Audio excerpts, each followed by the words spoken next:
magandang gabi po sa inyong lahat. At kamusta po ang kayong lahat? Kamusta kayo? Mga inuulan pa ba kayo? Mga baha ba sa inyo? Ayan. Welcome po sa panibagong episode ng Unflag. At syempre, ito po yung pinakahihintay ninyong segment. Ang segment natin with Attorney Noy. Ayan. At pag-uusapan natin ngayong gabi ay yung tungkol sa mga iba't ibang pajutangans dito sa Pilipinas. Ayan. At syempre, bago po tayo mag-umpisa, ayan, makikisuyo muna ako, pa-share muna ako ng live, no? Si Ma'am Marty siguro nakasando pa siya. Sabi niya magbibihis pa daw siya. So habang hinintay natin si Ma'am Marty na magbihis ng kanyang uniform, charot. Ayan, paki-share mo na ng live kasi nga itong gabi po na to, isa na namang makabuluhang talakayan kasama ang paboritong attorney ng Ola Community, walang iba, kundi si Attorney Noy para sa kanyang Unflag Livestream Monthly segment. Ang ating paksa po sa gabing ito ay ang Loans Uncovered, Different Types of Loans in the Philippines.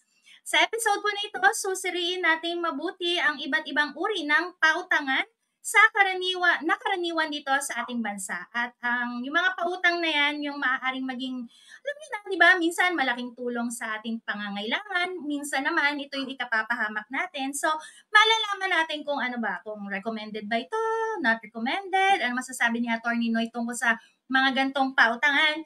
At syempre, lagi nang gaya ko sinasabi sa inyo, ihanda ninyo yung mga tanong ninyo at mamaya sasagutin namin yan. At yun lang. Magandang gabi, Ma'am Marty. Wala ka pong mic. Hello, good evening. Ayan, ma'am. Buti nakahabol ka, di ba? Sa haba, dami-dami ng aking commercial na piniplay. Umabot ka pa sa balon. Oo nga eh. Hindi, marami lakad eh. Napikita mo, lingay ko yung ads ng Innovate. Nag-play ako ng video ng Innovate. Ayan. So, thank you so much. Welcome na natin si Attorney Noy. Ma'am, ikaw yung nasa part 1 ha. Ikaw ang unang magbabasa. Attorney Noy, good evening po. Ay, good evening. Naghahanap lang ako ng magandang pwesto. Tingnan mo, pareho kami ni Attorney Noy nasa labas niya rin po ulit, Attorney. Nasa labas ako ngayon. Ganun talaga pag naghahanap buhay. Sige, hanap buhay. Hindi naman na maulan dyan, Attorney. Hindi naman. Maganda ng panahon dito eh. Sa may Quezon City. Ayun. Sige, Attorney. Ma'am Marty. Siguro habang naghahanap si Attorney Noy ng magandang pwesto, magkwentuhan muna tayo sandali, Miss A. Kamusta na kaya yung ating mga members? Sandali. Mga members natin, dahil ilang araw tayong nasa lutang-lutang na kalsada, bagyo. Wala bang naapektuhan sa mga bagyo? Actually, meron yung ibang volunteers natin, medyo nag-reschedule tayo ng verification kasi yung ibang volunteers binaha. So, nag-announce din naman ako sa page na sabi ko, medyo malilate din yung mga sagot-sagot natin sa mga inquiries dun sa ating page. Kaya alam naman at hope, maganda naman kasi kahit pa paano, wala naman yung ganong grabing-grabe na nasalanta sa mga volunteers natin. And wala pa rin naman ako nababalitaan na sa mga members na yung as in sobrang lalayo nangyari. So, God is good at okay tayong lahat. At wala bagyo, no? Diba? Nakaalis na, ma'am? Wala na, pero alam ko meron na naman. Ay, grabe. Meron na naman. Pasukan na ni-expect ng mga Junakis ko eh. Oo nga, ako din pasukan na, pero wala kahit bagyo, nasa lansangan kami, di ba? Sabi mo nga kahapon, ano ba yan, ma'am? Nasa labas ka pa rin? Ay, sige ma'am, pwede mo na rin naman basahin yung una kasi iba't ibang pautangan. So, dun muna tayo sa part 1. Pwede mo na siyang basahin para alam nila. Sige, ang una nating, yung part 1 natin ngayon, napakahaba nito, Ang part 1 natin ngayon ay ang 5 to 6 ay isang 5-6? Ano to? 5 to 6 ang nabasa ko pasensya na. Oo kung wala ka utang sa 5-6, oh. Alam ko, Bombay. Yun ba Yun yung yun? Bombay na. Sorry. Engot ako doon. Engot. Di ko alam yun. Okay. Ang part 1 natin Rich kid ngayon kasi ay... si Miss Marty. Rich Oo. kid, hindi kailangan ng Kaya Bombay. yun. Walang hiya. Oo, sige. Rich kid yan, hindi niya alam yung mga Bombay at 5-6. Walang Sana hiya. all Alam rich ko kid. yun. Kaso hindi ko nasubukan, attorney. Ganun ba? Nasubukan nga. Okay. Ayan, pakikilala Ang natin. Sige, ang tanong dito, ato, 5-6 Ay, na sabi mo isang hindi 5-6. Nag-shortcut ka na eh. Sabi mo muna yung 5. Ang 5-6 yung isang traditional na sistema, kineme roots, ganun. Oo nga. Ang 5-6 Oh. ay isang traditional na sistema ng pautang na kilala ng Pilipinas. Kilala daw ng Pilipinas. Kung saan umuutang ay humihiram ng isang halaga na pera at nagbabayad ng may mataas na interes. Ganun ba yun? Karaniwang ang 5-6 ay ina-apply ng mga Bombay at araw-araw silang sinisingil. Halimbawa, umutang ka ng 1,000, babayaran mo ito ng 1,2 sa loob ng ilang araw. Hindi ba buwan yun? Ito ba Hindi, yung ma'am. ano? Ito ba yung ano, Miss A, attorney? Yung kailangan kuha ka muna sa akin tuwalya bago kita pautang. Iba yun. Ay, ba din yun? Oo. Yan yung bibigyan ka ng puhunan ng Bombay. Papautangin ka. Pero tawag doon ay 5-6. Sorry, akala ko yun din yun. Oh, Okay. yung first question mo, ma'am. Yun, attorney, ang first question ko. Ano ba tong part 1 natin na ang isang traditional na sistema na pautang? Talaga ako Ito si Ma'am Marty, bibigyan ko ng ganyan, hindi mababasahin. Nakakainis. Ito na. Gusto ko lang magpatawa at alam ko si attorney ay naghahanap din ng lugar. Dinidelay ko lang. Okay, dito na tayo sa final countdown. Ayun. Okay, final na to. Ano ang mga legal na hakbang na maaaring gawin ng isang umuutang kung siya ay nakakaranas ng hindi makatarungang pananakot o harassment sa mga nagpapautang sa ilalim ng sistema ng 5-6? Yun. Ayan, tingnan mo, si attorney may pwesto na, di ba? Sakto lang.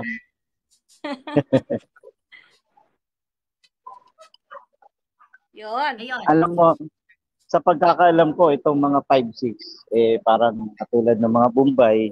Siyempre, hindi lang naman Bombay ang nagpapa-5-6. May mga Pilipino rin.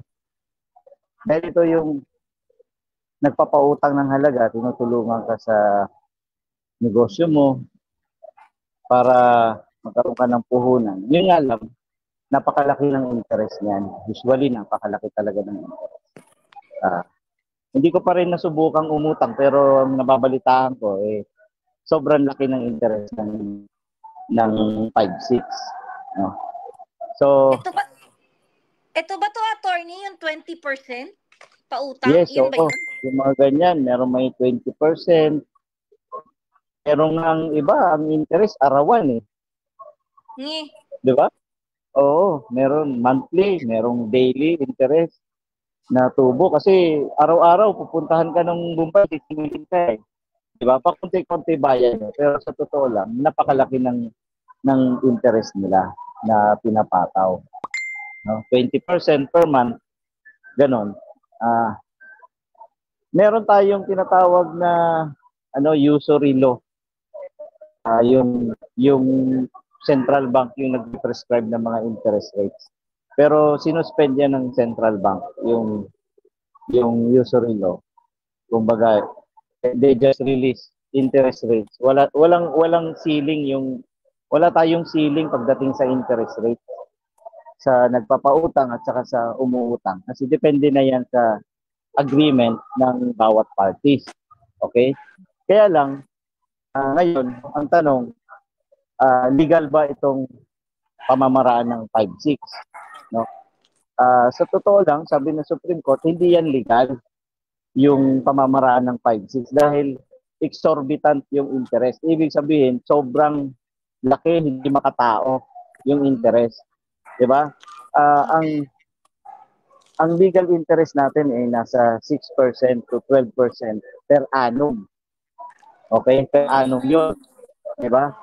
Ngayon, kung ang interest rate mo ay sabihin natin 3% per month, sabi ng Supreme Court, exorbitant yan kasi magiging triple doon sa legal interest na 12% per annum. Kasi kung 3% per month yan, magiging 36% per annum yan, di ba? So triple siya doon sa 12% legal interest. So sabi ng Supreme Court, yan ay illegal. Kung hindi man yan illegal, yan ay against moral or contrary to morals, di ba? Immoral yung pagpapataw ng interest na ganun kalaki. Dahil ang allowable interest lang is up to 12% or maybe 24% twice the legal interest per annum, hindi per month. Di ba? Kung magpapataw ka ng interest na 5% per month, sobrang laki yon. So hindi pinapayagan yon ng korte. So kung sakali mang hindi kayo makapagbayad at ididemanda kayo, so pagdating sa korte, ang depensa nyo, sobrang laki kasi yung interest. So babawasan niya ng korte. Yung interest ang babawasan. Pero yung principal na inutang mo, hindi babawasan yun. Kailangan mo pa rin bayaran. Okay. Attorney, nasa halos nasagot mo na yung second question ko. Ang question ko na lang po what if yung sa 5-6 na yon, ako kuwari may utang, nabayaran ko na yung principal amount pero ang pinapasan ko na lang yung interest na hirap na akong bayaran. Yun na lang sinisingil sa akin. Pwede ko ba siyang idemanda na like tapos na nabayaran ko na sobra-sobra na rin interest na bayaran ko. Pwede ko ba siyang idemanda para hindi na niya ako singilin? Well, hindi mo na kailangan magdemanda. Wag mo na lang siyang bayaran. Kung sa tingin mo, bayad ka na. At kung, halimbawa, i-demand ka niya kasi hindi ka nagbayad, yun ang magiging sagot o depensa mo sa korte. Na sobra-sobra na ang binayad mo dahil napakalaki ng interest niya. Pag yan, binawasan ng korte yung interest rate, at makita doon na na-cover niya na yung principal amount, malamang ang korte magdidesisyon ng pabor sa'yo. So, bale, ang gagawin ko dyan, kuwari ako yon, hintayin ko na lang na i-demanda niya ako dahil yes, interest na lang naman binabayaran Oo. Kung ikaw magdidemanda, gagastos ka pa, di ba? So, siya na lang. Oo. Paano kung ayaw naman kanya na talagang idemanda kasi total, malaki ng kinita niya sa'yo. Di gumastos ka lang, di ba? So, siya na lang hayaan mong magdemanda kung gusto niya. Anyway, meron ka namang pwedeng maging depensa o sagot dahil sinabi mo na halos binayaran ko na yan, sobra-sobra pa nga Kasi sa sobrang laki ng interest na binigay. And balikan ko rin lang tungkol doon sa pagbabayad ng interest. Ang requirement ng batas natin, dapat unang-una, nag-agree kayo doon sa interest rate na yun. Pangalawa, dapat yung interest rate na pinag-agreehan nyo in writing, may kasulatan. Pag hindi in writing, verbal lang, hindi valid yun. Okay. So kaya siguro attorney yung ibang mga Bombay. Ayan, isa pa, 'di ba? Isa pa. So naobserbahan ko lang sa mga Bombay, hindi ko actually alam, wala naman sila mga dokumento diba? So malamang wala interest na yung pinag-uusapan nyo, hindi yan in writing. Yes. Di ba? Pupunta lang sa'yo, may dalang notebook. Tapos ililista kung magkano binayad mo, di ba? Hindi naman yun ang interest na pinag-usapan o pinag-agreean ninyo. Pero, kasi kailangan, requirement sa batas natin, dapat una, nag-agree kayo doon sa interest rate na yon. Pangalawa, dapat in writing yung interest. Pag hindi in writing, pag wala siyang in writing, written agreement na nag-agree kayo doon sa interest na yon, wala yon, hindi niya pwedeng singilin yon dahil hindi yon valid. Okay. Yun. Oh, Okay. yan, tandaan ninyo. Oh. Okay, next naman. So, Part 2 naman. Parang gusto mo nang mangutang sa Bombay, ha? sabi ni Daddy Vic, mangutang na sa Ano? Mumbai. Sabi ko na nga ba eh. Tapos, wag kayong pipirma ng kontrata, dapat verbal lang. Pero, bayaran nyo naman yung inutang. Yung interest lang ang huwag nyo bayaran. Oh, interest na lang. Baka masabihin budol-budol tayo, nagturo pa. Nagturo pa tayo, no? Okay, ano naman po tayo? Pangalawa, ito I'm sure, baka hindi pa alam to ni attorney. Ang part po natin ay ratio pal o ratio paluwagan. Oy, bago sa akin yan. Ano po ba yung ratio pal na yan? Ito, ang ratio pal po ay isang uri ng pautangan na madalas po nakikita sa Facebook kung saan bago ka makakuha ng loan ay kailangan mo muna magbayad ng pay-in. Ito po ay may pagkakatulad sa tradisyonal na paluwagan. Kaibahan lang po. Mag-isang hulog ka lang sa kanila, yung pay-in mo nga, and then makukuha mo na kagad yung sahod mo na pera. Like, kunwari, magpe-pay-in ako ng 200, tapos, bibigyan mo ako ng 1,000. And then, yung 1,000 na yun, huhulugan ko in 10 days ng tigwa 100 pesos. So, total, yun ang kanyang tubo. Ito po, attorney, may share screen po ako. Ito po yung rate na nakita ko sa aking research. Uy, research. Nag-research siya. Pwede ka na maging Pwede ka na maging assistant ni attorney para taga-research ni attorney, kunin na kitang researcher. Oo, tagal ko nga ginagawa nito tapos tagal ko rin ma-share screen. Ayaw. Ayan, kita ba? Yes. Wala pa. Ayan. Ayan po yung kanilang ang kanilang table rate. Ayan. Pagka nag-pay-in ka daw ng 200, ang payout mo ay 1,000, tas ang daily payment mo ay 100 sa 10 araw. So, iyon ang kanilang rates. Tas ayan yung mga sumusunod-sunod na yan. Ganyan po ang ratio. Magkano ang interest niyan lumalabas, nakikitain?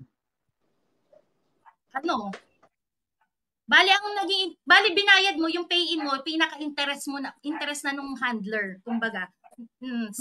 Nakuha na kagad niya. Tas kaya niya kailangan munang magbayad sa kanya daw ng pay-in kasi yun yung parang puhunan niya na parang deposit sa kanya, pinaiikot niya yata yung pera para marilisan yung iba. Kaya marami po dapat na joiners diyan Dapat maraming naka-join. Parang typical paluwagan pero loan siya. Yun siya kasi kumbaga bago siya. Actually, ako po dati nakaranas ako niyan. Nakahiram ako dyan sa ratio pal kasi tinatry ko yan Tinatry ko siya pati yung isa mamaya. Na-try ko rin siya. So, medyo madali-daling bayaran. Magkano yung initial na ibibigay sa'yo? Minimum po na loan dyan is 1,000.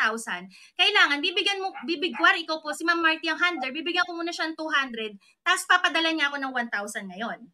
Tapos, within 10 days, nahulog sa kanya ng 100. Hanggang makabukulit ako ng 1,000. So, ang tubo niya, ka ng 100. Hanggang 10 days po. So, bali yung tubo nila, napunta lang doon sa handler, yung tubo nilang 200. Opo, yeah. Sa handler talaga po yun. Paano kikita yung nagpapaluwagan? Hindi siya talaga paluwagan pautangan siya, tinawag lang po siyang paluwagan kasi yung sistema niya parang paluwagan, kaya ratio paluwagan. Ganun ang kanilang trip. Okay, so ang question ko po, attorney dyan sa ratio pal, ano po yung masasabi niyo dyan sa proseso silang kaek-eka na yan? At akma po ba yung interest na pinapatupad nila sa tingin niyo? Ibig bang sabihin yan, wala kang ibibigay na pera initially sa kanila? Meron kundi po 200, yung lang. Yun nga, yung 200 lang. And then after that, pagka binigay mo yung 200, pag binigay mo yung 200, ibabalik sa'yo 1,000. Opo. Tapos, magbibigay ka daily in 10 days ng 100 para makabayad ka ng 1,000. Okay. So parang parang pero baliktad naman to, nauna ka agad Parang nag-iipon ka sana ng pera niyan, 'di ba? At sa bandang huli makukuha mo, parang gano'n. 'Yun ang concept ng paluwagan, 'di ba? Yung Opo, pero kaibahan dito, nakasahod ka kagad. Yung paluwagan mo kasi 'di ba, hihintayin mo yung slot mo Kung kailan ka, like kunwari pang 5 ka. pag nakasahod. nabayaran mo na kagad 200, bibigay na kagad sa sahod mo, ganun. Parang ano to, So, Miss A, attorney, parang ang ano nito, kung halimbawa ako utang kay Miss A, di syempre hindi niya ako pauutangin kasi kailangan kong mag-pay in ng 200. Ngayon, parang ang nangyayari, kaya siya nakakapagpautang, ay kaya nakakapagpautang ikaw, attorney, kay Miss A, kasi kung 10 kaming umutang ngayong araw na to ng 1,000, nakakaipon siya dun sa mga taong uutang dahil may pumapasok na pera sa kanya. Tama ba, attorney? May pumapasok na pera. Yun na iniikot kasi niya. may advance eh. Tapos yun yung pinapaikot niya. Well, sa bagay, kasi doon sa 1,000, kumita na kagad siya ng 200. Di ba? Oo. Kumita na siya kagad ng 200. Kung marami yan, okay. For 10 days yun, Miss A, ano? For 10 days. Opo, in 10 days. Oo. Yung ano po niyan kasi, yung iba kasi, alam niyo na 'di ba, dahil ano nga siya, parang hindi naman siya advance loan fee scam kasi meron kagaya ko, may nasalihan akong ganyan na legit naman. Pero kadalasan meron siyang risk na yung makita mo sa Facebook na ganung ad, baka scammer na, kumbaga nagpadala ka lang ng 200 tapos biglang wala namang palang loan na magaganap. Yun. Pero meron po talaga mga legit na ganyan na nagpapaloan, nag-iipon talaga sila ng members para mapahikot nila. Yun yung kasi ang risk mo naman doon sa normal o regular na paluwagan yung naguhulog ka ng hindi ka pa nakakasahod, biglang naglaho na lahat. Di ba? Correct. Yun ang risk doon, di ba? Yan. Ako hindi ako nakasweldo eh. Oo, biglang nawala na yung mga nag-organize. Oo, di ba? So yun ang risk. Pero ito naman, parang reverse ito eh. Kasi naunang ibigay sa iyo yung sahod bago ka maghulog-hulog. Ganun po. Di ba? So, ano po bang tanong nyo, Miss A? Yung ano masasabi mo doon sa sistema ng ganyan ng ratio pal? At sa tingin nyo po, yung tubo nila o yung interest nila, makatarungan ba yun? Paano bang interest niyan? Bale, sa 1,000 eh. 200 ang kanilang lumalabas. Oo. Sa 1,000 ay 200. For 10 days. Tama ba, Miss A? For 10 days? So, for 10 days, kumita sila sa iyo ng 20%. Bombay din. Sa pera mo. Sa pera mo, di ba? Oo. Kasi 1,000 lang yung ano mo inutang mo, tapos parang naibigay mong pera sa doon, 10 araw yun. Diba? Oo. Mas malaki pa yan kaysa doon sa nagpautang sa iyo ng binigyan ka ng 5% a month. Kasi yun, 30 days yun. Ito, 10 days lang, kamo.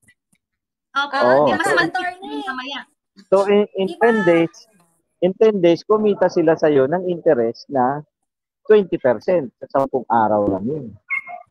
So hindi tama yun. So kung syempre naman, dahil ang legal interest lang natin talaga nasa 12% per annum pa yun, ha. Pero syempre sa mga bangko yan, sa mga formal financial institution, alam mo naman natin yung ibang mga kababayan natin, gusto na madali ang pera. Kaya pumapatol sa mga ganyan na kahit mataas ang interest, pumapatol. Diba? Dahil nakita nila, magkakaroon agad sila ng malaking pera, and then huhulog-hulugan na nila monthly payment. Pero hindi nila nare-realize na in every 1,000 or in every money na piniplace mo dyan, 20% of that ang kinikita nila. Yun naman ang nawawala sa iyo. So, talagang pinahirap ka lang just to enjoy yung malaking amount of money dun sa initial payout. But after that, you have to pay na every day. Diba? So, well, sabi nga nila nasa risk appetite yan ng isang tao kung matitiis pa yung gano'n. No? Kaya lang yung iba na talagang kapit patalim, patulan yan. 'Di ba? Mas halos pareho siya ng percentage ng Bombay, kaya lang ang Bombay 30 Yes, days, oo. di ba?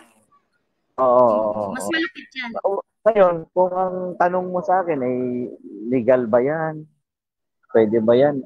Of course not. Kasi unang-una, bago tayo makapag-engage in lending activities, kailangan register tayo sa Securities and Exchange Commission. I am sure, yung mga ganitong klase, hindi ito rehistrado. Di ba? Hindi ito Yes. rehistrado. Wala itong permit from the SEC na sila ay allowed to engage in lending activities.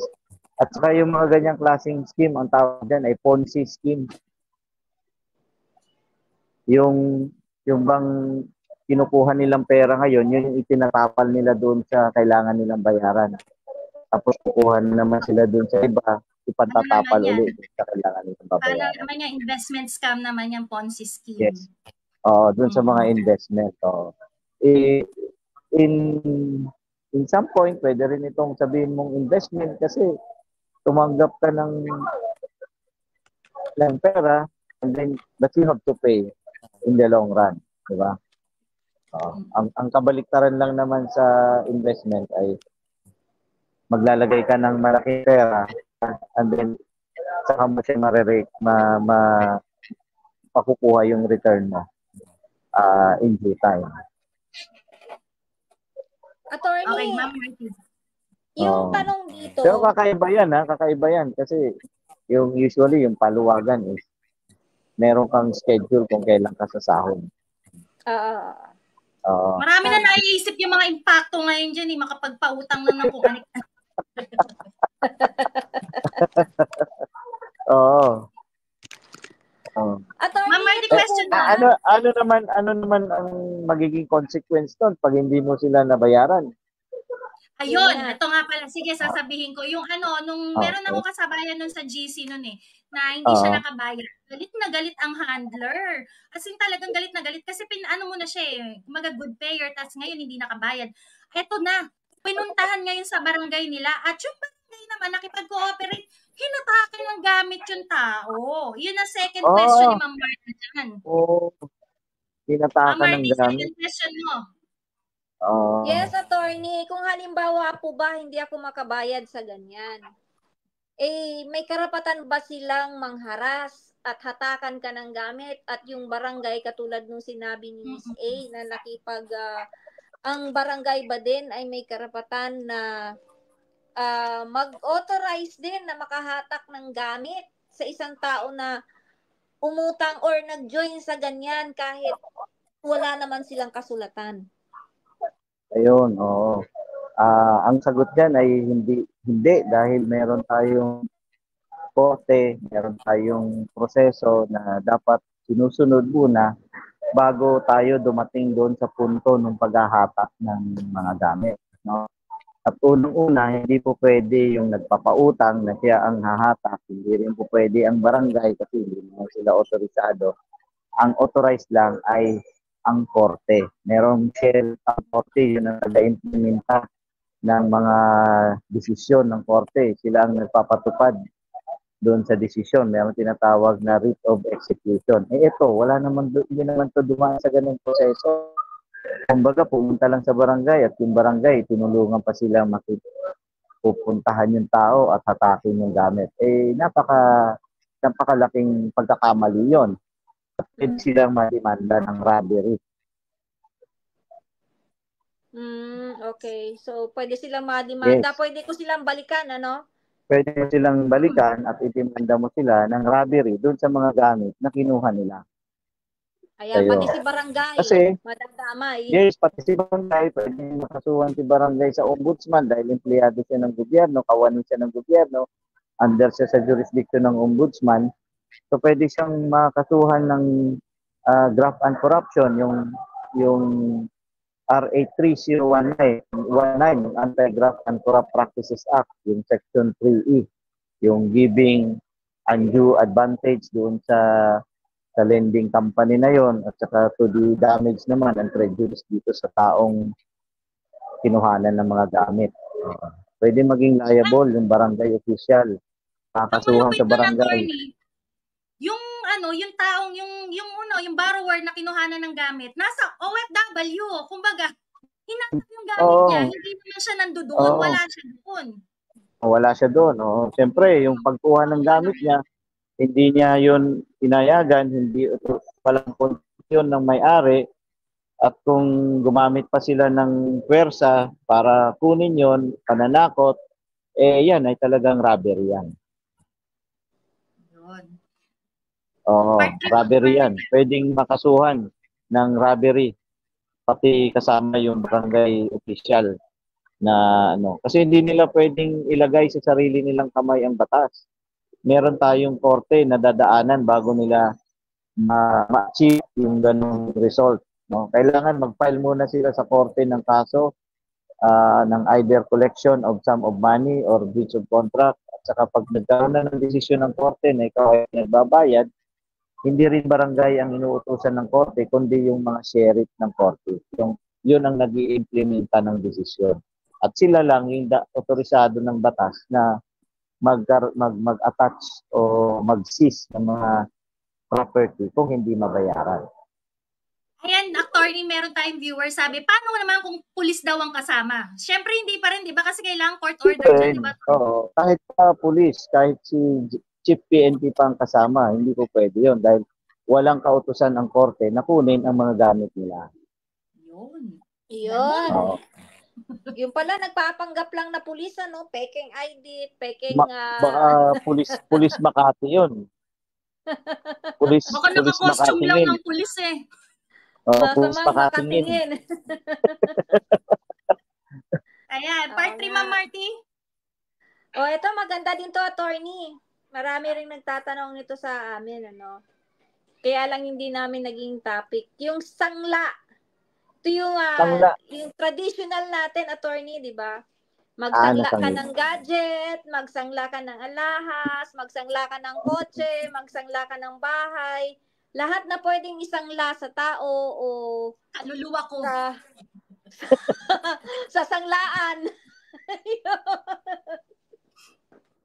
So, ang tanong dito, attorney, anong protection namin, katulad namin, kung halimbawa magsangla kami ng bahay, kotse, ano ang protection namin sa mga pinagkautangan namin, tao man o bangko man o isang legal na lending company? Kung sakaling hindi kami makabayad sa aming obligasyon. Yung pagsasanla ng lupa, ng bahay, pagsasanla ng mga personal property katulad ng kotse, yan meron tayong batas about mortgage. Meron tayong real estate mortgage. Ayun ay lupa at bahay yung naisanla. Meron din naman tayong chattel mortgage pag mga sasakyan ang naisanla. So, meron yan dapat dokumento na real estate mortgage o chattel mortgage, dahil doon sa chattel mortgage at saka real estate mortgage, pumapayag tayo kung sakaling hindi ka makapagbayad ay magkakaroon ng foreclosure, extrajudicial foreclosure yung iyong real estate mortgage. So, katulad ng mga bangko, ng mga financial institution, pagka nagde-default yung mga borrower sa pagbabayad nila at despite sending demand letters ay hindi pa rin nagbabayad, ang remedy ng creditors o ng lender ay i-foreclose yung property. Like halimbawa, yung real estate mortgage, maggagawa sila ng extrajudicial foreclosure. Usually, sa korte yan, sa sheriff ng court, sila yung nagkakandak ng extrajudicial foreclosure. Dahil ibig sabihin nun, pagka na-foreclose yung property mo, ibebenta yon ng sheriff in a public auction, yung property. Yung magiging highest bidder doon, doon i-award sa kanya yung bahay mo o yung lupa mo. So, usually naman, ang nagiging bidder lang naman dyan, yung creditor din o yung lender. At pagka na-award na sa kanya yon, magkakaroon ng certificate of sale. I-issue yung sheriff o yung clerk of court ng certificate of sale. At yun ang gagamitin ng bangko o ng financial institution na dokumento para mailipat yung titulo ng bahay at lupa doon sa lender o sa creditor. Ngayon, pagka nailipat na yon sa kanila, may remedy pa naman yung borrower dahil meron siyang 1 year right of redemption. Ibig sabihin, sa loob ng 1 taon, pwede niyang i-redeem or bayaran kung magkano yung pagkakautang niya para maibalik uli sa kanya yung titulo ng kanyang bahay at lupa. No? Pero kung hindi magkakaroon ng redemption within that 1 year, yung bangko o yung financial institution ay pwede siyang pumunta sa korte at humingi siya ng writ of possession. At pag nabigyan na siya ng writ of possession, ikaw na nakatira doon sa bahay na yon ay paaalisin ng sheriff ng korte. Yung sheriff ang mag-i-implement no. Meron ng writ of possession. Yun namang kung sasakyan naman yan at na-foreclose yung mortgage, hindi ka nakapagbayad, pupunta naman sila sa korte para humingi ng writ of replevin. Yung writ of replevin, yun yung para ma-recover nila yung possession ng sasakyan. So hindi po pwede yon na basta-basta nilang pupunta sa iyo at hihilahin yung kotse mo o yung motor mo na walang writ of replevin or writ of possession. Ayun. Yun pala yun, Miss A. Correct. So, yes. Next. Hindi basta-basta. Okay. Hindi basta-basta. Hindi po pwedeng pupunta na lang sa'yo na, kunin ko na yung kotse mo, kunin ko na yung motor mo kasi hindi ka nagbayad. Hindi po pwede yun. Dahil merong prosesong pinagdadaanan. At pag kinuha nila yung kotse mo o yung motor mo, pwede mo silang sampahan ng kasong karnaping.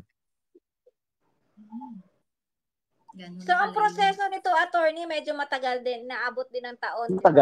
Matagal, oo. Kasi yung iba pa nga dyan, lalo na yung meron ng mga kakayahan, pwede pa nilang i-challenge sa court yung foreclosure. Pwede pa silang mag-file sa court ng nullity of foreclosure of mortgage. Oo, lalo na, attorney, kung medyo konti na lang yung kulang mo, ano? Tapos biglang... Yes, oo. So, hindi ganun basta-basta na lang na paaalisin ka dahil kailangan muna nilang dumaan sa tamang proseso.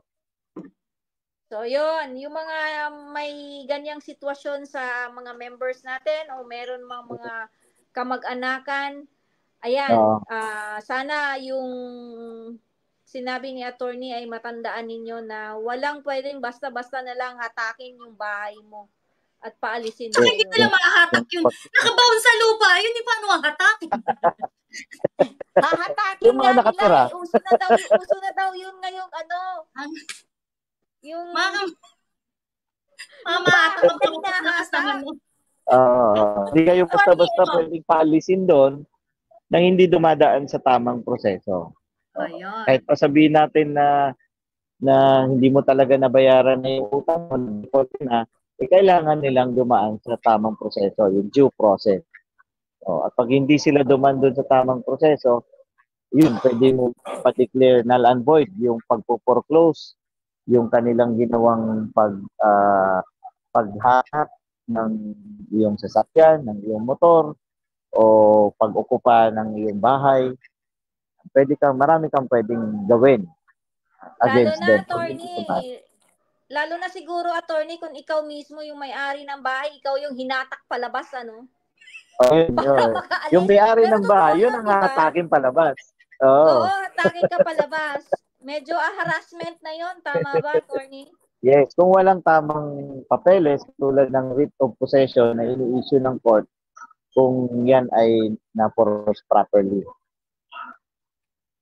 Ayun. Itong part 4 natin, attorney, mawiwindang ka dito eh. Grabe to eh. Todo na to eh. Ano yun? Ano naman yun? Bago rin ito. I'm sure bago rin to sa pandinig mo. Ito po yung tinatawag na balikwasan. Ang balikwasan po ay isang uri ng pautangan na madalas ding makikita sa Facebook. At ito po yung may sistema na utang now, pay tomorrow. Maraming requirements din po ang kailangan ipasa dito tulad ng selfie with ID, written agreement, yung picture na sinulat mo sa papel, and then video agreement, yung video na selfie mo na ganyan, tapos binabasa mo yung agreement nyo, ganyan. Magpapasa ka ng link ng Facebook mo. magpapasa ka rin ng 5 link ng Facebook ng kamag-anak mo. Kamag-anak mo. Correct? Naku po.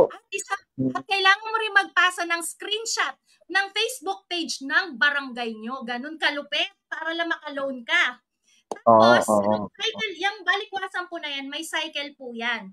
Kuwari po, ang first cycle po natin, ang una mo makuutang lang ay 300. Kailangan makautang ka ng 300 ngayon, bukas, babayaran mo ng 390. 2 beses mong gagawin yun, 2 beses ka uutang ng ganun. Ilang percent yun? Parang more than 30% in one day? Opo. Tapos ito pa ha. No? Then next mo namang susunod naman yan, yung day 3 and 4 and 5, pwede mo nang mautang doon 500. Ang balik naman noon, 650. Everyday yun, attorney ha, kasi pay now, ay utang now, pay tomorrow. So, 3 beses mo sa cycle ng ganon. At para makarating ka sa 1,000 na limit, yun ang limit mo, 1,000, araw-araw ka magbabayad ng 200 pesos, day 1, 2, 3, 4, 4 days na tig 200 pesos, at sa pang-5 araw, 1,200. Grabe! Sa 5 araw, so 20% in 5 days. 1,000 lang inutang mo, ang balik sa kanila, 2,000. Kalahati agad-agad. Okay. Ganun kalupit. So, napansin ko dito sa isa sa mga requirement nila ay written agreement, di ba? Opo. Kasi pagka merong, sabi ko nga kanina, di ba, yung pagbabayad ng interest, dapat unang-una, nag-agree kayo. Pangalawa, dapat in writing. So, ito yon, written agreement. So, ibig sabihin, pumapayag ka dun sa sistema. Pero walang pirma si ano dyan. Di ba dapat pagka-agreement, may pirma si lender, may pirma si borrower. Dapat lang. Kaya lang, attorney, ang written agreement is nagsulat lang si borrower na ako po, si Alexa, ay umutang ng 1,000 at nangangako magbabayad ng ganyan. At pag ako hindi nakabayad, ay pumapayag akong i-post ako sa social media. Ganon. Ganon ba? Opo. Yun lang ang agreement na yun. Walang pirma si lender doon. Tapos yung video agreement, yun din po, binabasa lang nila sa harap ng camera na naka-video sila. Tapos yun po sa mga hindi nakabayad. Ano yung video agreement? Magre-record ka sa sarili mo ng video na? Yung sinabi ko, yung nakasulat doon sa written agreement, bibidyo ko yung sarili ko na. Ganon din, binabasa ko lang. Para, kasi yun ang pinupost nila. Pumapayag ako ng bayad ng ganitong amount na kasama na yung interest dyan. Ganyan. Opo, ganon. Pasok yun? Yung batas kasi natin, ginawa yun. Wala pang Facebook eh. Wala pa tayong mga camera sa cellphone. So, ang requirement lang ng batas natin nung ginawa yun ay written agreement in writing. No? So, sa tingin ko, kahit pumayag ka doon sa interest, pero kung yan naman ay hindi in writing, kundi video, sa tingin ko, hindi pa rin papasok yun doon sa requirement na dapat singilin ka niya ng ganong kalaking interest dahil video ang ginawa mong pagpayag. Diba? Attorney, share ko lang po yung share screen ko lang po yung ito. Ito po yung rates ng balikwasan. Ayan po yung kanina ina-explain ko. Ganyan so, matindi po yung balikwasan. So, sabi ko nga sa inyo kanina, grabe yung cycle niya. Yung 3% per month na interest ay exorbitant, sabi ng Supreme Court. Ito pa, isang araw lang, 30%. 4 na araw o 5 araw, 20%. Di ba? Dahil per day yan, per day. Let's say, kunwari ako ay umutang ako ng by 10 a.m. 10 a.m. Diba? So, kailangan 10 a.m. ko rin ibalik. Ako, pag na-late ako, may penalty per hour. 50 pesos per hour. 50 pesos. Okay. At pag hindi mo binayaran yon, pati yung mga penalty, anong mangyayari sa'yo? Ayun, for the post. Sikat ka sa Facebook. Sisiraan ka sa Facebook. Ito ba, attorney, tanong? So, okay. Sige po, Miss Marty. Since, di ba, sabi nga natin kanina, wala naman tayong batas na pwedeng i-video. So, wala yon. Pero, attorney, di ba, sabi nga ibig ko sabihin nun, hindi nila pwedeng i-insist na bayaran mo yung ganong kalaking interest kasi wala naman kayong kasulatan. Okay. Yung kasulatan kasi, di ba, may sinabi si Miss Kay na kukunan din ng picture Pero ang pumirma lang ay yung borrower, yung lender wala. So void ba 'yon o meron silang habol Pwede, doon? pwede na rin makonstruy yun as pagpayag nung borrower. So pwede na rin yung makonsider na yan ay pumapayag siya. Kahit wala So doon, may pinakapirma doon si lender, okay lang yun. so may habol si lender. May habol pero ang sa tingin ko dito, hindi naman nila intensyon na habulin nila to the point na pupunta sila sa korte dahil ang sabi nga ni Miss A, ang kanilang usual remedy ay ipapahiya ka nila sa Facebook. Tama? Oo, tsaka Di ba? sa laki Oo. din ng interest nila, attorney, 'di ba? Sila din ang Oo. babalikan ng Oo. batas. So kung ang usual remedy nila ay pupunta sila sa Facebook para ikaw ay siraan, pwede silang makasuhan ng violation ng Cybercrime Prevention Act dahil sa pamamahiya nila sa iyo gamit ang Facebook platform. No? Depende yan kung anong mga gagawin nila. Pwede rin sila managot, makasuhan criminally sa regular courts. Depende kung anong klase ng harassment ang gagawin nila sa iyo pag hindi ka nagbayad. Grabe. Pero Grabe kung ang balikwasan dadating sa punto na sisingiling ka nila at magpapile sila sa korte, sa tingin ko, ma-strike out ng korte yung napakalaking interest na pinapataw nila dahil imagine mo, isang araw lang, 5 araw lang, kikita sila ng 20% in 5 days. Yun yung 3% per month, sabi ng Supreme Court, exorbitant and unconscionable yung interest rate na ganon. Kung hindi man daw yun illegal, yun ay immoral na. Contrary to morals na. Kaya hindi po pwede. Ayun. Ma'am Marty? Okay, attorney, ito ang tanong ko. Paano pinapangasiwaan ng batas ang mga kondisyon ng loan tulad ng cycle system na to at mataas na interest rate ng balikwasan system? Ano ang mga hakbang na maaaring gawin ng borrower kung sakaling mapatunayan na ang kondisyon na pautang ay hindi makatarungan o labag sa batas? Yun na nga. Tayo ay malaya tayong magkaroon ng agreement sa bawat tao. No? Malaya tayong magkaroon ng kasunduan na kung anumang terms and conditions na ang gusto natin, provided, sabi ng batas, yung inyong kalayaan sa pagkakaroon ng kasunduan, dapat unang-una, dapat yan ay hindi laban sa batas, hindi rin dapat yan labag sa morality, contrary to morals and public policy.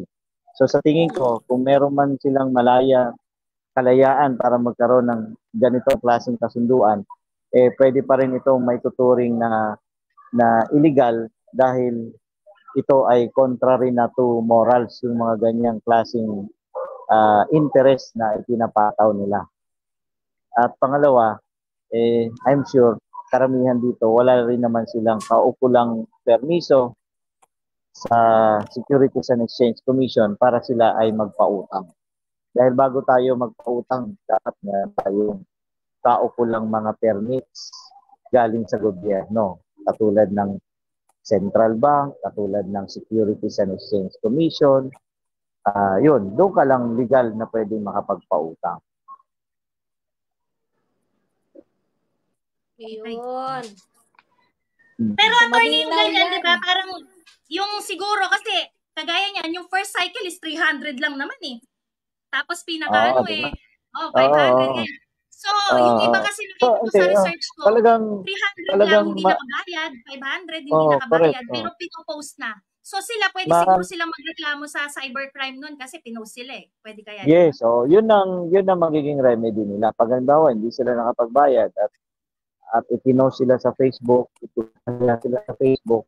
yun, kailangan na nilang pumunta sa PNP Anti-Cybercrime Group para magreklamo. Dahil most probably, na-violate na yung kanilang right doon sa privacy nila, sa yung Cybercrime Prevention Act na tinatawag. Ayun. Ma'am, next po. Yes. Bakit, ma'am? Ha? Nag-chat ka? Okay. May chat ako dito kasi sa private. Okay. Archive na. Number five, maganda din to. Pero ngayon lang ako nakarinig niya na yung balikwasan. Talagang matagal po yan actually. Marami na rin po kaming members na naging ano niyan, na biktima ng ganyan. Creative talaga yung mga Pilipino, no? Basta sa pagkakagulangan, napakagagaling mag-isip. Oo, kasi siyempre, biro mo naman yan, no? Laki-laki ng tutubuin nila. Ay, nako. Ang Pinoy, siyempre, magaling mag-isip. Okay.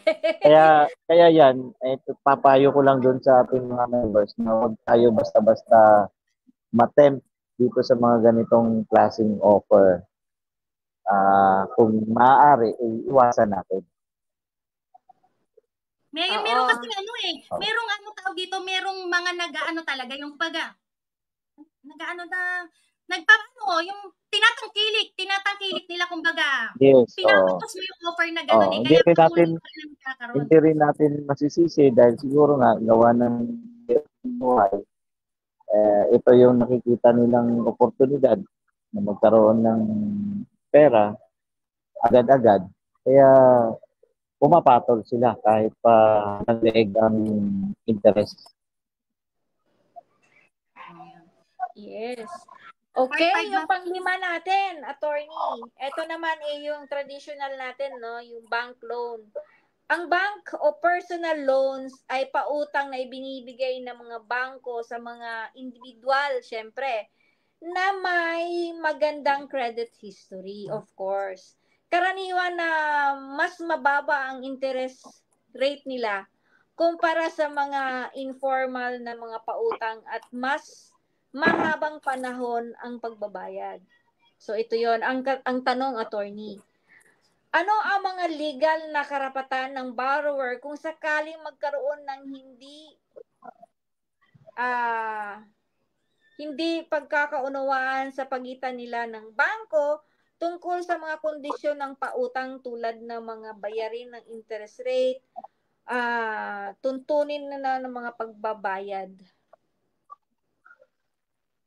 na mga kanilang utang, no? Papaano nila protektahan yung kanilang papaano protektahan ng batas yung borrower mula sa mga abusadong kondisyon din ng bangko or yung mga nakaranas din ng harassment from the bank or from the collecting agency ng bangko. Unang-una, yung sa mga bangko, alam naman natin, they really exercise due diligence din sa pagpapautang. Properly documented, na imbestigahan, nakapag-CI na mabuti din sa borrower, na ibig sabihin, credit worthy yung pinapautang nila. Tungkol naman doon sa mga kondisyon, meron tayong batas, yung Truth in Lending Act. Ang nakalagay doon sa Truth in Lending Act, dapat yung nagpapautang, i-divulge niya o sabihin niya lahat ng mga kondisyon, no? Katulad ng interest rate, yung principal amount, tapos yung manner or method of payments, lahat ng mga importanteng bagay dapat alam ng borrower yan. Dahil kung meron silang itinago, pwede silang makasuhan ng violation ng Truth in Lending Act. So about sa mga kondisyon, malamang all the banks will comply na mai-divulge na yan or ma-disclose na yan sa kanilang mga borrower. Dahil pwede silang magkaroon ng violation sa Truth in Lending Act.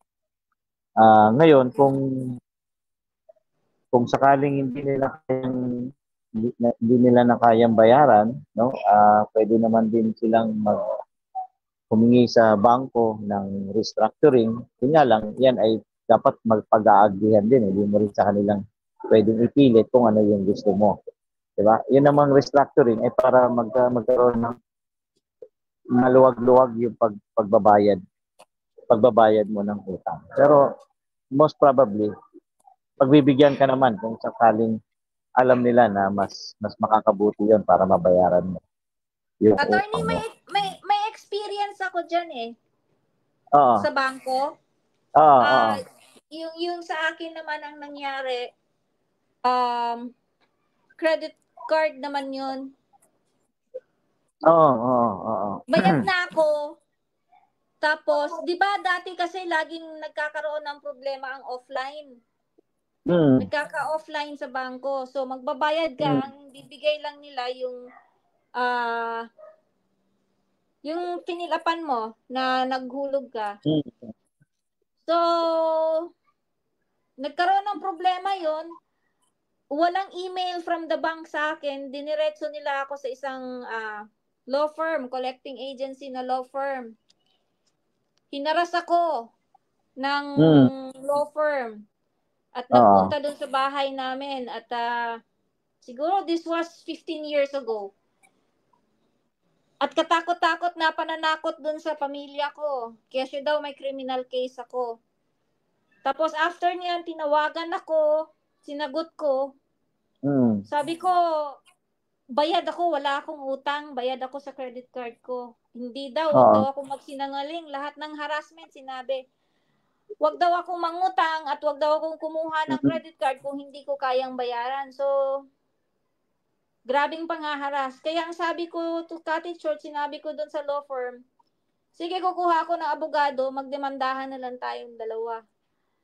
And what I did, nag-send ako doon sa bangko, hindi ko na lang i-mention yung bangko, nag-send ako doon sa bangko, at yung higher management ang kinol ko ng attention at lahat ng proof of bill ko, lahat ng bayad ko, sinend ko, nag-reply naman sila.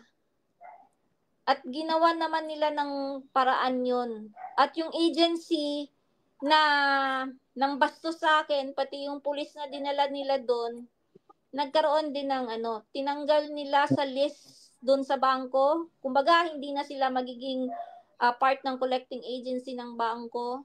Tapos yung pulis ata siguro na suspende o whatever. Ang kaya ko shinare to, kung meron man dito sa mga members natin o sa mga viewers natin, nakabayad man kayo o kulang na lang ng konti o may proof kayo, kailangan yung mga proof ninyo, itabi ninyo talaga para katulad ko, lumaban ako dahil alam kong bayad ako. Wala ring nagawa. Kung hindi binigyan din ako ng certificate, ng hingi ng dispensa yung bangko, binigyan ako ng certificate na bayad na ako. So, kaya ako lang to shinare, attorney, para yung iba dyan na medyo natatakot pag collecting agency na basta kumpleto lang ng dokumento. Itabi lang, tama ba, attorney? Tama. Yung ating Securities and Exchange Commission tungkol dyan sa mga unfair debt collection practices, meron silang inilabas na memorandum circular that would prevent unfair debt collection practices katulad ng pang-insulto, pagmumura, paggamit ng mga pananakot or kung ano-ano pang klaseng pamamaraan, no? Dahil sabi dito sa circular na to, yung kanilang hinire ng mga third party service provider, yung katulad ng mga collection agency, di ba? Na hinire nila, they can resort to all reasonable and legally permissible means to collect the amounts due them.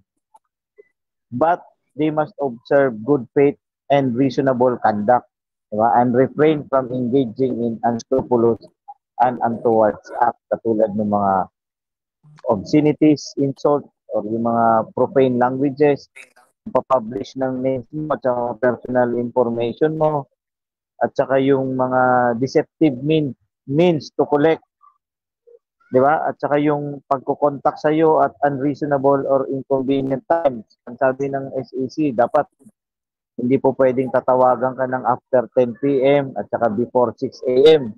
Dapat nirespeto nila yung nagpapahinga na yung tao, hindi raw allowed yun. itong mga ganitong klaseng practices, pwede silang ireklamo sa Securities and Exchange Commission, yung mismong bangko na yon at saka yung collection agency, at pwede silang magkaroon ng penalty. Ang penalty niyan pwedeng umabot ng 1 million pesos kung paulit-ulit nilang ginagawa yon. Doon sa bangko at saka yung sa collection agency. So yun ang pwedeng maging remedy ng mga borrower natin na patuloy na hinaharas at tinatakot itong mga collection agents. Yun. At siyempre, bukod doon, yung kanilang mga ginawang panghaharas, depende kung ano man yung aligasyon na yon, pwede rin silang makasuhan sa korte katulad ng grave threat, diba? Ng harassment, ng kung ano pa mang grave coercion, di ba? Kung ano pa mang pwedeng maging kaso laban sa kanila. Yun naman criminal case naman yun. O parang katulad nun sa akin, attorney, ang sabi dun sa bahay namin, sinabihan yung mga anak ko, may criminal case daw ako. Tapos nagpunta sa barangay at sinabihan na yung barangay na may criminal case daw ako. Di syempre nagulat yung barangay namin. Yun ang tinatawag na false or deceptive means, di ba? In order to collect. Paparatangan ka ng mga hindi naman totoo. Oo nga. Kaya kailangan lang talaga presence of mind. Lalo na yung mga resibo, yung mga ebidensyang proof kayo naghuhulog kayo sa bangko, itabi nyo, ilagay nyo sa folder. Tama. Miss A? Ayan. Okay. Attorney, actually hanggang part 10 yan, kaya lang baka hindi ka na makauwi sa inyo pagka tinapos natin ang part 10. Tama. Bala ko gawin natin part 2 sa susunod mo segment. Part 2 na lang. Part 2 na lang. Yes, tama. Bigyan ko lang ng chance kung mga nag-ask questions sa iyo, attorney. Sige. Una muna natin kay Miss Rose Flower.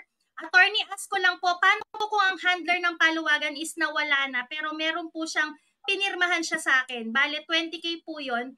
Nung ako na ang susweldo, ang daming rason, at nawala na po yung Facebook niya, puro promises na lang binitawan. May black and white po kaming pirmahan, attorney.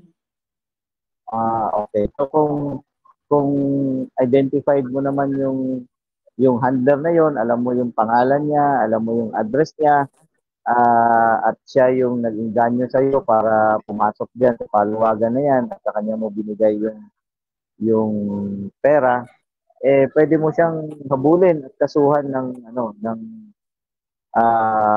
estapa.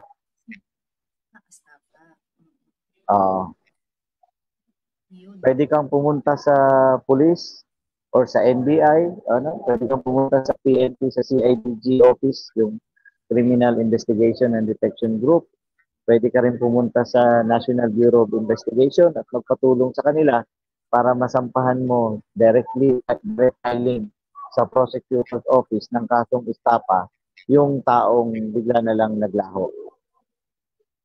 Ayun. Okay. Pero attorney, mahalaga po ito na alam niya ang address. So, ibig sabihin niyan, hindi siya nakasweldo, no? Naghulog siya na naghulog, pero biglang nawala. Diba? Usually, ang hirap naman nun, pinag-ipunan. Ako nga 30K hindi nakasweldo, pero ang problema, wala akong pirmahan. So, yun, talagang estapa yun. Kahit wala namang pinirmahan. Meron ka namang pruweba niyan na nagpadala ka ng mga perang ganyan at sumali ka sa paluwagan. Tapos, nawala na lang siyang bigla. Pwede pa rin yan. Kahit walang pinirmahan na agreement. Hindi, attorney, di ba pagka ang ididemanda mong tao, dapat alam mo kung nasa ang buong pangalan niya tsaka yung address niya. Kailangan buong pangalan, alam tama, at saka yung address niya. Well, basta yung address, kahit hindi tama, pero kung yun ang alam mo, yun na rin ang ilagay mo dun sa complaint. Importante, yung pangalan niya, tama. Kasi para naman, yung tamang tao ang may issue ng warrant of arrest at tuhulihin. Tama. Baka mamaya, Miss A, ako yung padalhan mo. Mamaya may pangalan pala, doon napadala yung Oo. Oo, di ba? Oo. I-file mo lang. Pagka meron ka ng warrant of arrest, malay mo, biglang lumutang.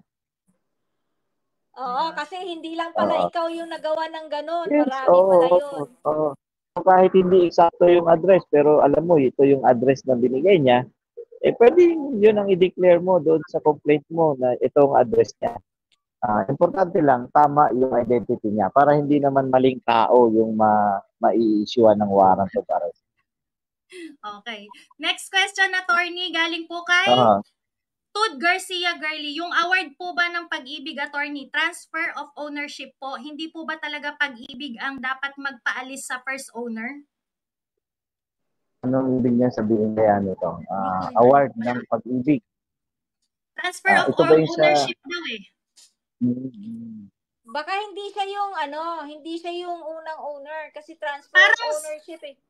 Parang siguro bumili siya sa Pag-ibig tapos meron pa nakatira, hindi siguro mapaalis, ganon. Parang ano okay. siguro yan? Parang katulad yan na na-discuss ni attorney na ako, hindi na ako nakapagbayad doon, inaward ng Pag-ibig sa ibang tao. Parang siguro ganon. Okay. Oo. Well, kung na-award na sa'yo yun ng Pag-ibig, so, ibig sabihin na transfer na sa'yo yung ownership. Kaya lang, hindi mo naman magamit or ma-occupy kasi merong taong nakatira pa doon. So, ikaw, may karapatan ka na para paalisin yung tao na yon. Pwede ka na mag-file ng kasong unlawful detainer. Dahil yung tao na yon, nung una, legal ang pagtira niya dyan kasi siguro binili niya yan sa Pag-ibig. And then eventually, yung tao na yon hindi na siya nakapagbayad pero hindi pa rin siya maalis, di ba? At ang ginawa naman ng Pag-ibig ay binenta na sa iba. Sa kasamaang palad, ikaw ang bumili at nung pagpunta mo doon, meron palang nakatira. So, kailangan mas paalisin. At hindi yan po pwedeng basta-basta mo na lang siyang papaalisin doon kasi kailangan mo munang dumaan sa korte, mag-file ka ng kasong unlawful detainer o ejectment dahil unlawful yung pag-detain niya doon sa property na yun. May impacto rin pala yung Pag-ibig. Bakit niya ipina-award may nakatira pa doon? Di ako pa pala na problema dahil paalisin ko. Minsan merong gano'n eh. Minsan kahit nga mga bangko, minsan ganyan, binibenta nila yung property at a lower price kasi para mas hindi na sila ang mag-shoulder ng cost ng pagpapaalis. So, wise din ano? Wise din. Kanya-kanyang style yan. Kanya-kanyang diskarte. Walang pasagan ng trip daw. Oo. Pati itong Pag-ibig, nakikitrip pa eh. Yung Pag-ibig na nga, nakakasakit eh. Charot! Diba, sabihin ng Pag-ibig, sige kami magpapalis pero i-reimburse mo kami sa gagastusin namin. Diba? Ayos yun, ayos eh. Oo. Ikaw na lang. Sa abogado. Ikaw na lang ang magpaalis din sa taong nakatira. Okay, next question, ma'am. Basahin mo na lang po, Ma'am Marty. Ano to? Not sangla. Related attorney. Okay. Not sangla related attorney. Hindi.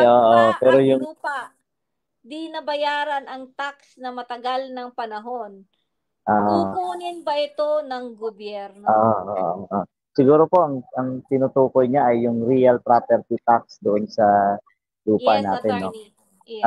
Bilang may-ari ng lupa, tayo ay merong responsibilidad na magbayad sa gobyerno ng real property tax.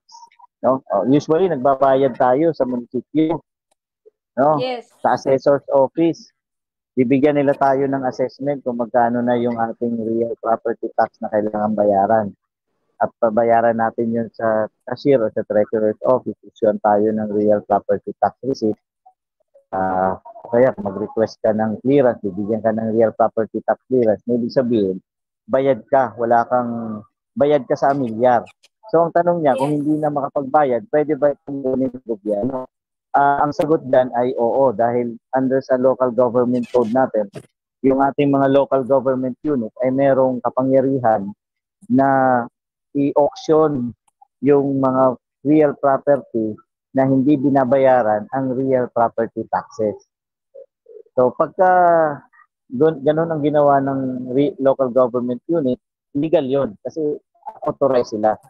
But sometimes, yung ating naman mga local government unit, nagbibigay din naman sila ng mga condonation ng penalties and interest doon sa real property taxes. So, mag-avail na lang tayo ng ganon para mabawasan yung bayaran. Pero wag nating kakaligtaan na hindi bayaran kasi pwede nga mangyari yon na ibenta nila. I-auction yan ng gobyerno, ng local government. Di ba, attorney, may amnesty din yun? Oh, may mga amnesty. Minsan nagpapasa yung mga sangguniang bayan ng mga resolution o ordinansa na nagbibigay ng amnesty sa mga delinquent real property tax holders. Yun. So pag mayroong mga ganun, mag-avail na lang tayo para maging updated natin. Yun. So, napakahalaga po talagang malaman na pag hindi natin nababayaran yung ating obligasyon sa ating property, ay pwede po talagang mahatak. No? So, yun talaga. Bilang may-ari ng isang lupa, meron talagang tayong obligasyon na magbayad ng tax. Alam mo naman dito sa atin, halos lahat may tax. Kumain ka lang sa Jollibee, may nagbabayad ka na ng tax nun . Hindi mo lang nararamdaman. Meron ka ng VAT na binabayaran doon. Di ba? So, bawat galaw natin, may tax tayong binabayad na napupunta sa gobyerno. Sa bulsa. Sa gobyerno pala. Hindi sa bulsa. Hindi sa bulsa. Lagot ka, attorney. Naka-live tayo. Okay. Attorney, last question ko na po to. Nag-PM lang sa akin at humabol lang. Regarding daw po sa lupa. Dati kasi private property daw po yon, pero dinonate ng may-ari sa munisipyo. Ngayon, government property na daw. Tapos, pinaalis na po kami. Diba po may RA 7279 Section 28 po na relocation? May habol po ba kami doon? Pagka ang nagpapaalis sa'yo ay gobyerno, merong obligasyon yan na dapat meron kayong relocation site. Hindi po pwedeng hindi kayo bigyan ng relocation tapos papaalisin kayo.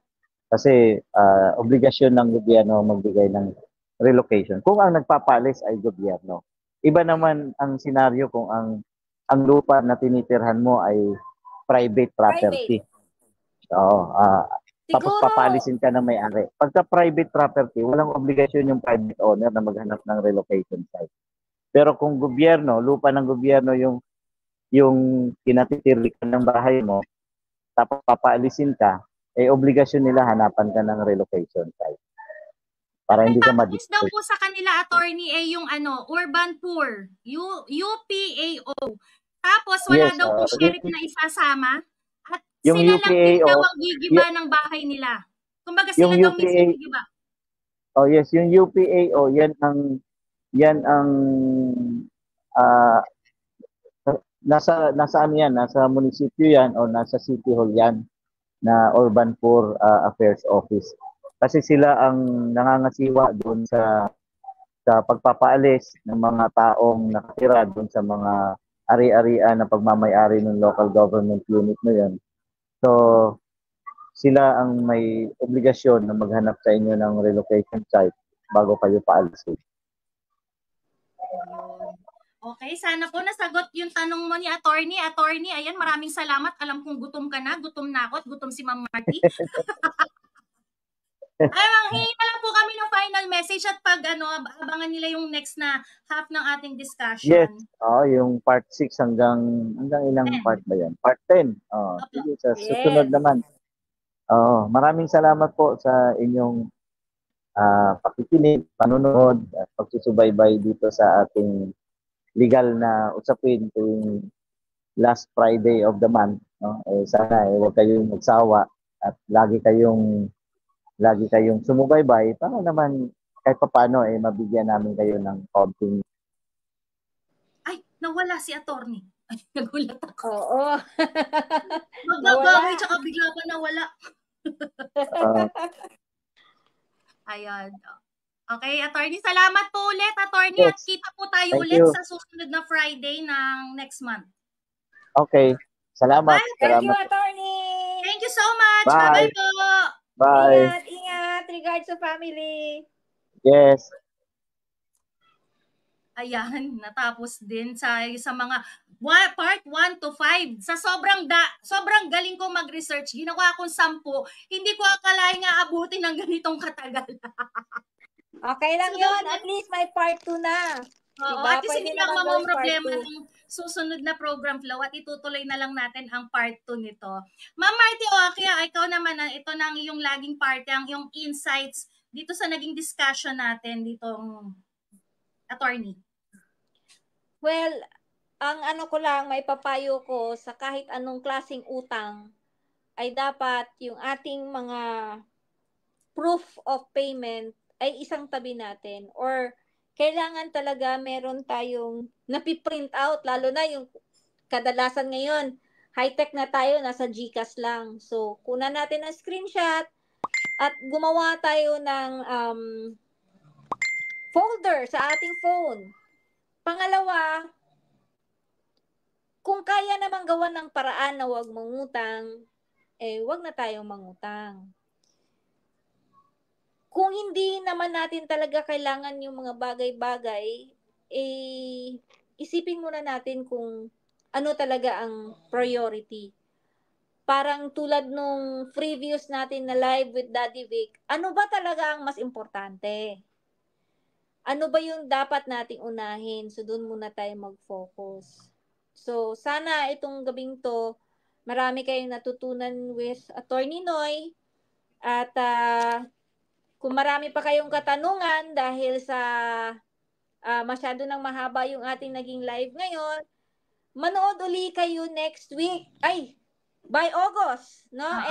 End of the month. At since naman si Attorney Noy ay lagi namang end of the month, so ilista na ninyo lahat ng pwede ninyong itanong dito sa topic na to. Although, pwede naman kahit hindi yun, kung meron talaga kayong gustong itanong, katulad nung sa real estate, pwede naman din kayong magtanong.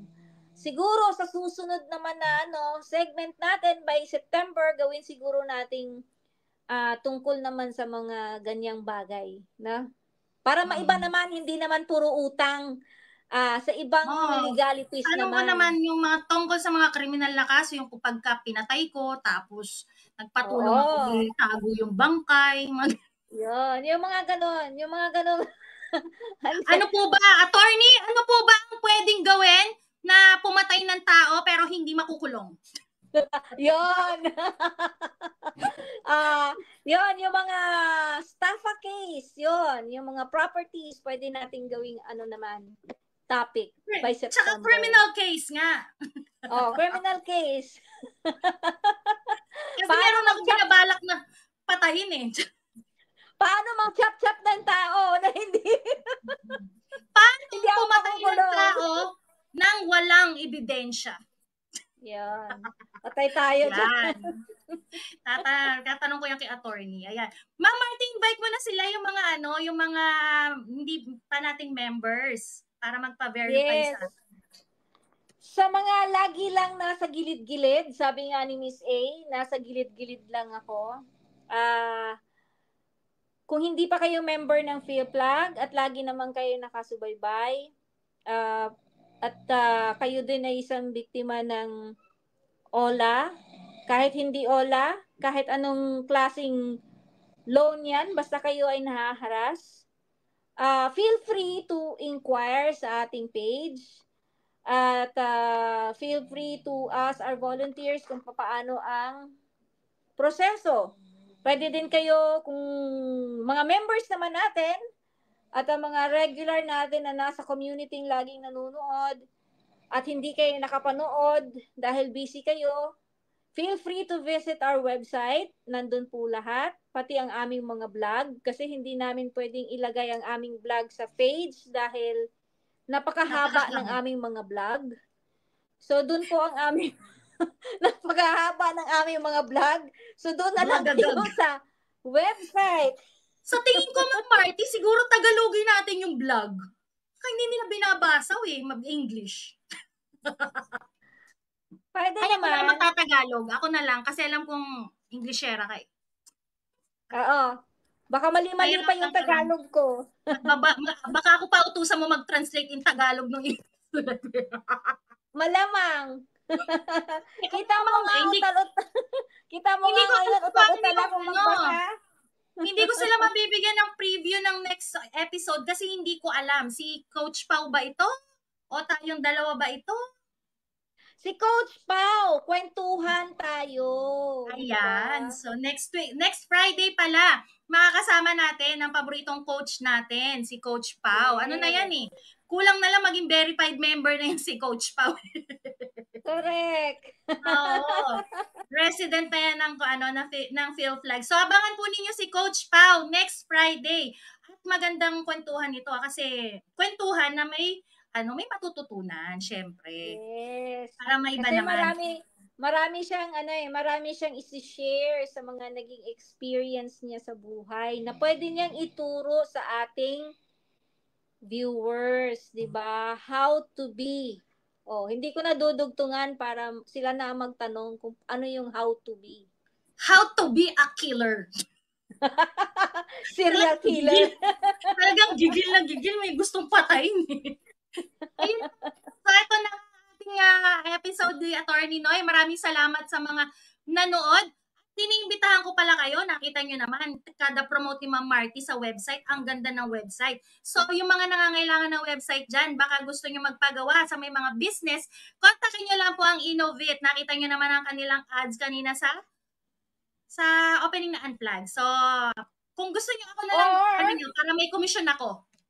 Kontakin nyo si Miss A kasi siya para official. Sa akin ang bagsak ng komisyon. Oo. Yung komisyon ni may hati daw ang Phil Flag. Hindi, akin lang. Charot. Siyempre meron. Siyempre meron eh. Yun kung makahanap nga ako ng customer. Wala akong mahanap pa ng customer. Sige lang, dadating din yan. Yan. So, ayan. Maraming salamat po sa panonood at alam kong gutom na rin yung iba, yung mga nagbabantay nating volunteers. Ma'am Marty, bye-bye. Thank you po. Bye-bye. Bye, guys. Good night. Good night. Bye-bye. You.